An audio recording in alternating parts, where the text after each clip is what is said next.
Oh, Lord. Hello, friends. Let me move this camera just a teach here.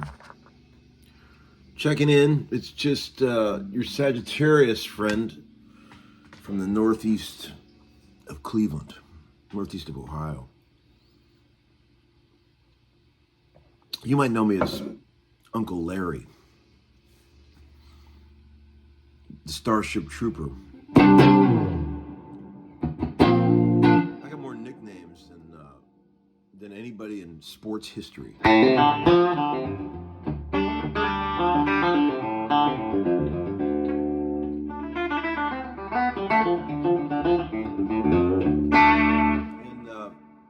you know what I was thinking about this morning? I'm going to take a walk down memory lane.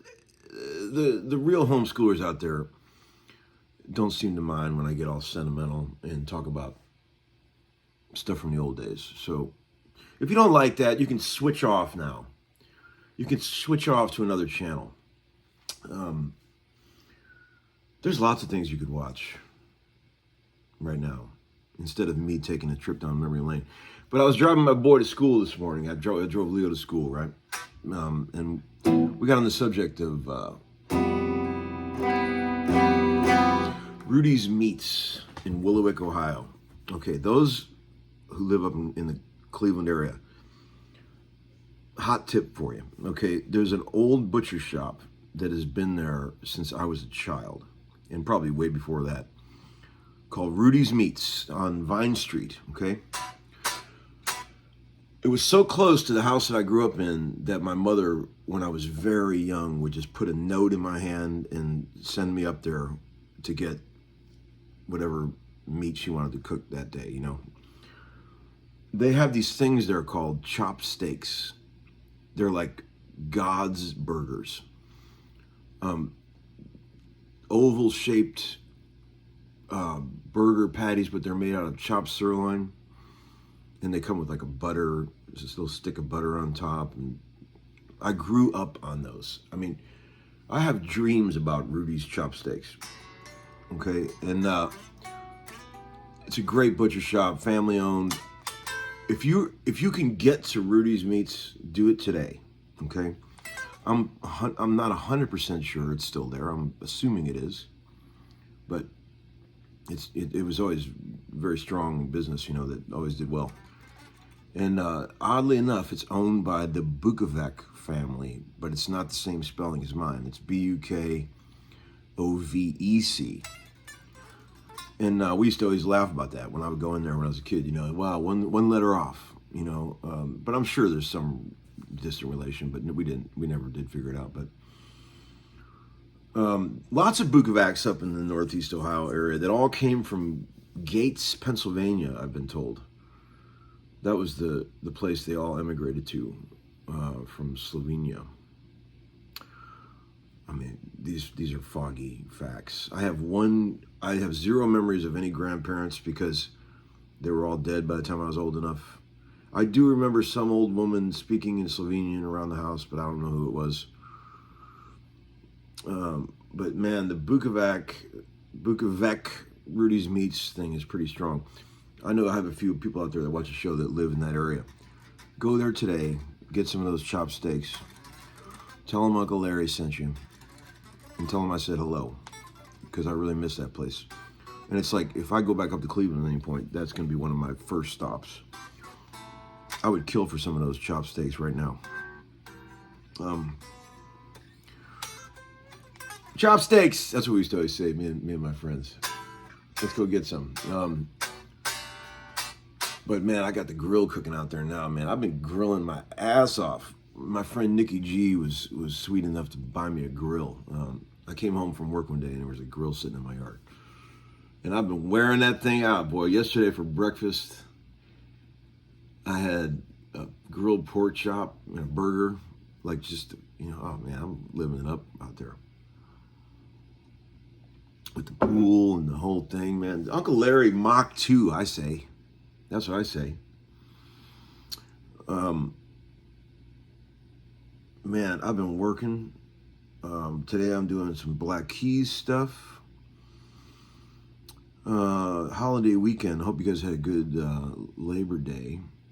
You guys realize that tomorrow is the first day of the football season, pro football. Oh, Lord. You think I'm excited about that? Do you think I am? Can you feel it? This weather, this fucking amazing fall weather, and the fact that football starts tomorrow. Man, I'm about to blow a gasket.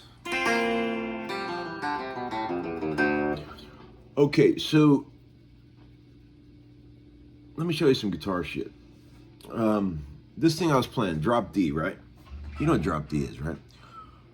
Drop D is the sound of every modern country song that tries to be heavy. You want to start talking about banging chicks and drinking beer, you got to get in that drop D, man. All the riff rock, I can't tell you how many thousands of those drop D riff rock songs I've played out in my life. I mean, you name it. Thousands of them. And those are always the hardest ones on sessions because they throw those on at the last minute when everybody's about done with the session. We got one more tune, guys. It's always a drop D thing. And there's always like a million licks that you have to learn as band licks. Like, okay, going into the bridge, it goes. We all have to play that together. And it's like, God, I don't really read music, so I have to memorize all that. Those are the ones that get you. Okay, we need a lick coming out of that second chorus. Everybody like a gang lick, like. It's always that shit. Man, and what I have realized, I'm pretty good at sorting that shit out. Here's what I do. I say, boys, I always do this. When you got a song like that that's got a million licks that we all have to play together, instead of just trying to play it from top to bottom and making a million mistakes because nobody knows the real parts, I just go, let's do this section by section. Let's start with the intro. What's the intro riff? We all learn it. Okay, stop. Okay, now the verse feel. What's that? Oh, there's a lick on bar 6 of the verse, bar 8. Let's learn that. Okay, now let's get to the chorus. Oh, okay, gang licks in there. Let's learn that. Okay, and then the turnaround obviously has a gang lick. And I just do it piece by piece by piece, because you cannot get 5 guys to learn one of those riff rock songs on the fly. It just, I don't care how good they are. It don't work. It don't work. So going section by section is the key on something like that. And it takes longer, but it's the only way to do it. Tell me if I'm wrong out there, session players. Let's see. Man, I've been I'll show you some guitar shit in a minute, but I sold two guitars yesterday in one day, clearing a little, trying to get a little dough back after I bought that old blue Strat and stuff. So I got money burning a hole in my pocket now. If anybody's got anything really cool out there. You know what I'm looking for? I've had a bunch of them in my life, and I wish I had one now, is a 58 through 60 Rickenbacker Capri. You know what those are? There were several different variants. There was the 335, the 360, the 365. But they were hollow body Rickenbackers made in the late 50s. I've owned a mess of them in my life. I probably owned half a dozen of them. I had one that I should have never sold. It was fucking beautiful. Those have different finishes on them. Sometimes they're cherry, like fire glow. Sometimes they're autumn glow, which is the sort of tobacco. I had a tobacco burst autumn glow 59 360 Ricky Capri that would stop traffic just when you took it out of the case and held it up. It was so fucking cool looking. I remember my friend Michael Rhodes used to always say, my dear departed bass player friend, he said, that is the coolest looking guitar I've ever seen in my life. It was rad, but alas, I sold it. I sold one to Dan Huff years ago that he uses all the time still, an old Ricky Capri. So if anybody out there's got one, they're like in the 10K range. The first thing you gotta do is you gotta cut the cap off the bridge pickup. They come with these caps pre-wired on the bridge pickup. They roll all the bass out of the bridge pickup and it sounds like shit. You gotta get in there and cut that little cap off, and then all of a sudden it opens wide open. Same thing with those old Marshall amps. They stick a potato right in the exhaust pipe on those amps, and you got to cut that little cap off, and then all of a sudden, yes. Why the fuck did they do that? I don't understand any of that shit. They were actually trying to roll bass off the bridge pickup of those Rickenbackers. Like, who would want that? It's kind of like the fact that Leo Fender never put a tone control on the bridge pickup of a Strat. Why would you not do that? That's the first thing I do on Strats when I get them. First thing I do, lay a wire over to get a tone control on the bridge pickup. I cannot stand it when there's no tone control on the bridge pickup of a Strat. You guarantee you that's what's happening with that Lake Placid blue one I just got. And that thing's in the shop right now getting a total overhaul because it is a mess and it needs a ton of work, but it is going to be a banger. I can already tell. It's like a young puppy with big paws. You know it's going to be something.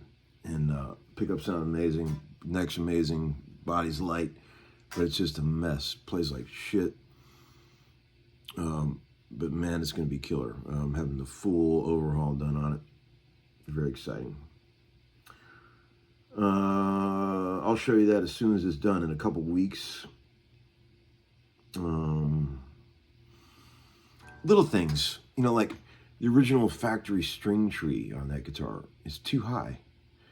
It barely pulls the E and the B down at all. Like little things like that. That's fucked up.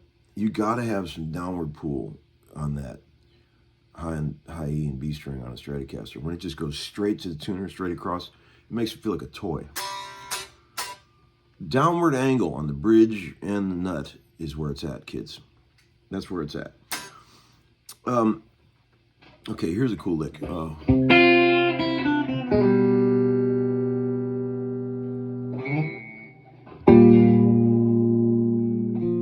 we're going to drop D.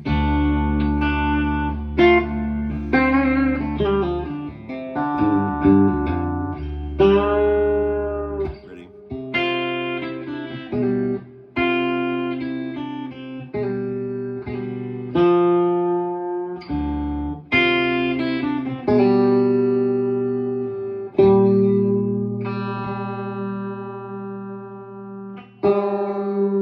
It's kind of like the Jimmy Page.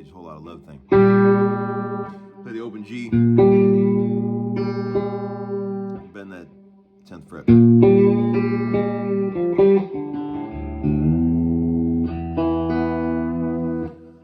I know we've all heard this a million times, and I know I've showed you this a million times, but maybe there's someone out there who yet still doesn't know this. But when Jimmy Page played Whole Lotta Love, everyone thinks, well, beginners think that it's right?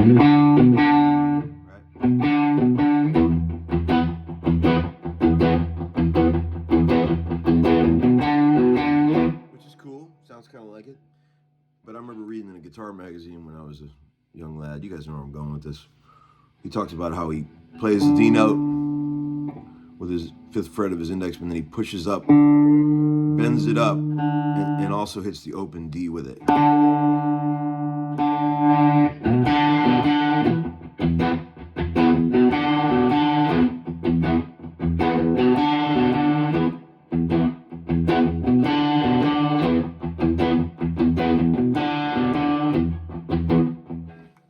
Man, if you've never heard the 1966 Small Faces version of You Need Loving,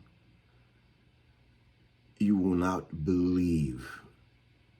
Robert Plant stole the Whole Lotta Love thing directly from this. I mean, listen to You Need Loving by the Small Faces in 1966. You will not believe it. It's like Robert Plant just took the vocal off of that and put it on Whole Lotta Love.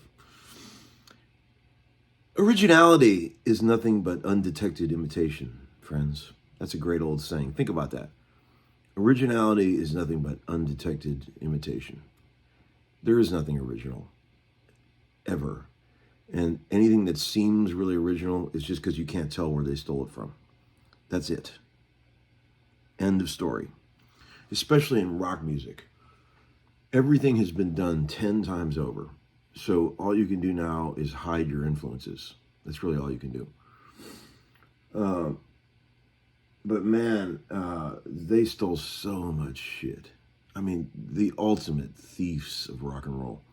When you listen to You Need Loving by the Small Faces, you're not going to believe it. If you've never heard it, it's dead rip. Dead rip, man. All right, I think that's it for today. I got to go to work. I'm going to throw something on the grill real quick. You know what I'm saying? Grill Man. Add that to my name, my nicknames. Grill Man. All right, friends. See you later. Bye-bye.